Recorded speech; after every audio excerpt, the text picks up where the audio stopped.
Selamat datang di WHP File. Pada video kali ini kita akan membahas tentang gereja 2000 tahun. Sekilas pandang kisahnya dan harapan. Gereja mula-mula. Hari kelahiran gereja adalah hari turunnya Roh Kudus pada hari raya Pentakosta di Yerusalem, 2000 tahun lalu. Pada hari itu Petrus berkhotbah tentang Yesus Kristus. Banyak orang percaya dan dibaptis. Jumlahnya kira-kira 3000 orang. Jemaat mula-mula sangat erat hubungannya. Perselisihan dengan penganut Yahudi tidak terhindari. Stefanus yang membela iman percayanya, dianiaya dan dibunuh. Jemaat melarikan diri. Saulus merupakan salah seorang penganiaya jemaat namun akhirnya bertobat. Saulus yang juga disebut Paulus banyak memberitakan Injil di wilayah Kekaisaran Romawi. Penghambatan gereja di Kekaisaran. Berita Injil makin tersebar. Murid-murid pertama kali disebut Kristen di Antiokhia. Kehidupan jemaat berlainan dengan masyarakat umum, persembahan korban di rumah berhala berkurang. Kesetiaan terhadap kaisar dicurigai. Mereka teraniaya pada masa Kaisar Nero, Domitianus, Decius, Valerianus, Dioklesianus dan Galerius. Banyak yang mati syahid. Martir, yang pertama adalah Justinus, martir, pembela iman di hadapan kekaisaran dan mati martir sekitar tahun 165 Masehi. Darah para martir inilah benih gereja. Gereja negara. Suasana berubah semasa Kaisar Konstantinus. Agama Kristen diterima di Kekaisaran. Kaisar berterima kasih karena bermimpi dan merasakan pertolongan Kristus dalam suatu pertempuran. Dia mulai melarang paham yang berbeda dalam gereja. Namun penyembahan terhadap dewa-dewa masih diperkenankan. Pada masa Konstantinus, Arianisme merupakan paham yang sangat meresahkan gereja. Kaisar mengundang pertemuan akbar seluruh gereja, konsili. Konsili diselenggarakan di kota Nisia pada tahun 325 Masehi. Arianisme dilarang dan pada saat itulah dihasilkan dasar pengakuan iman yang setiap minggu diucapkan di gereja.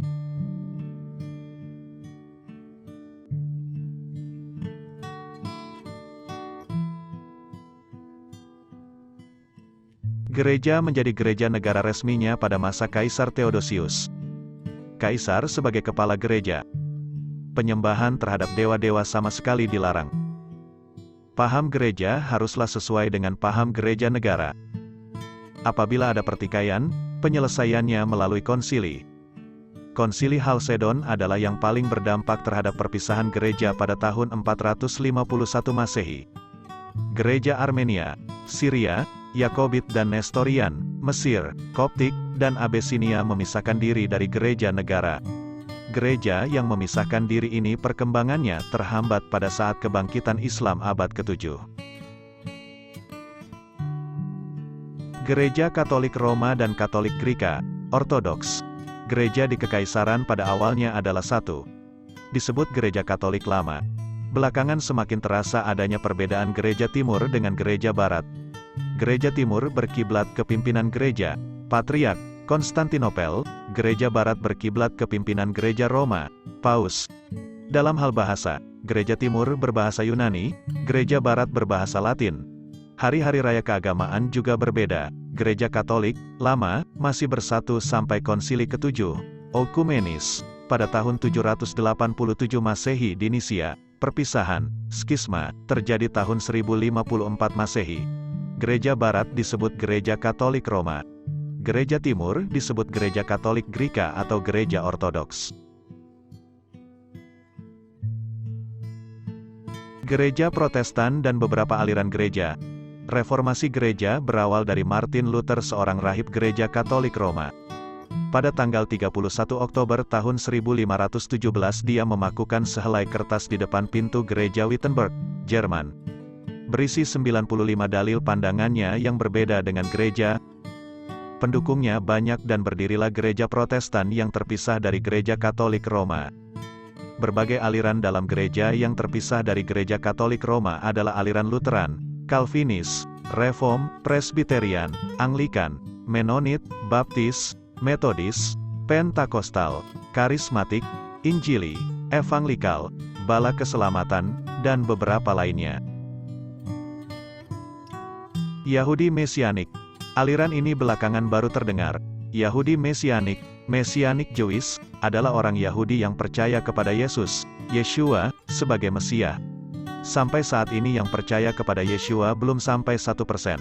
Namun jumlah Yahudi Mesianik di Israel meningkat tajam, eksponensial. Hal ini karena adanya dukungan kebebasan beragama di Israel. Sekolah teologi Kristen berdiri, publikasi kekristenan lebih bebas dan telah ada televisi yang dimiliki orang Kristen. Yahudi Mesianik menyebut gereja di luar mereka dengan sebutan gereja bangsa-bangsa. Mereka menyebut penganut agama Yahudi sebagai Yahudi Rabbinik atau Rabbinic Jewish. Pekabaran Injil sedunia.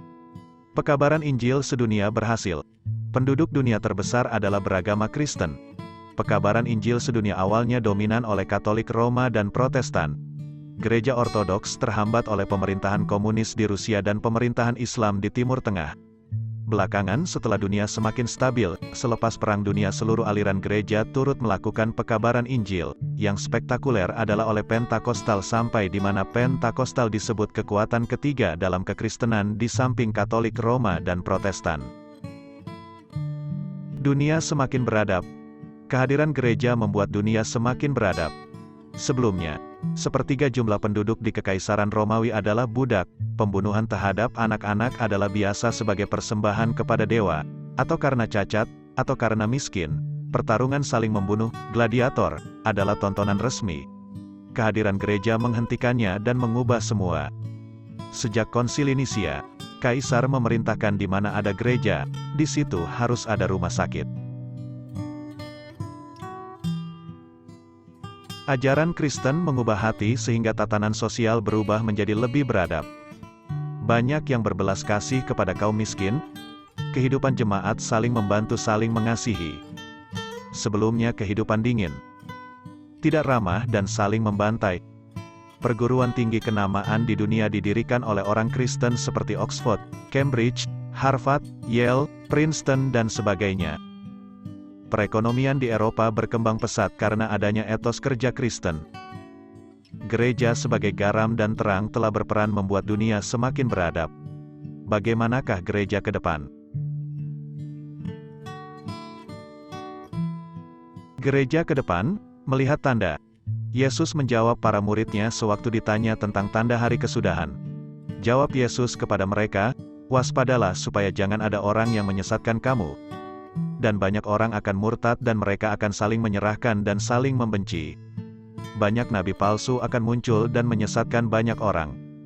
Dan karena makin bertambahnya kedurhakaan, maka kasih kebanyakan orang akan menjadi dingin. Tetapi orang yang bertahan sampai kesudahannya akan selamat." Lihat lengkapnya pada Matius 24 ayat 1-14. Peringatan Yesus tentang pengajaran sesat, kedurhakaan, dan kasih yang dingin ini hendaknya menjadi perhatian gereja ke depan. Gereja ke depan, suatu harapan. Gereja sudah berusia 2000 tahun. Harapannya adalah gereja tetap setia terhadap panggilannya. Yesus berkata, "Kepadaku telah diberikan segala kuasa di sorga dan di bumi. Karena itu pergilah, jadikanlah semua bangsa muridku dan baptislah mereka dalam nama Bapa, Anak dan Roh Kudus. Dan ajarlah mereka melakukan segala sesuatu yang telah kuperintahkan kepadamu. Dan ketahuilah, aku menyertai kamu senantiasa sampai kepada akhir zaman." Melalui pengajaran prima oleh gereja, jemaat diharapkan akan tetap memancarkan kasih.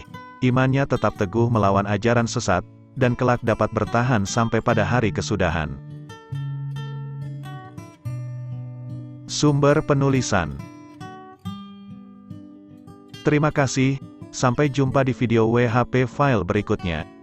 Jangan lupa menekan tombol subscribe dan juga lonceng notifikasi untuk membantu proses pengembangan channel ini ke depannya. Tekan tombol like jika kamu merasa konten ini baik dan bermanfaat. Jangan lupa juga untuk bagikan video ini ke kerabat terdekat agar semakin banyak yang bisa merasakan manfaatnya.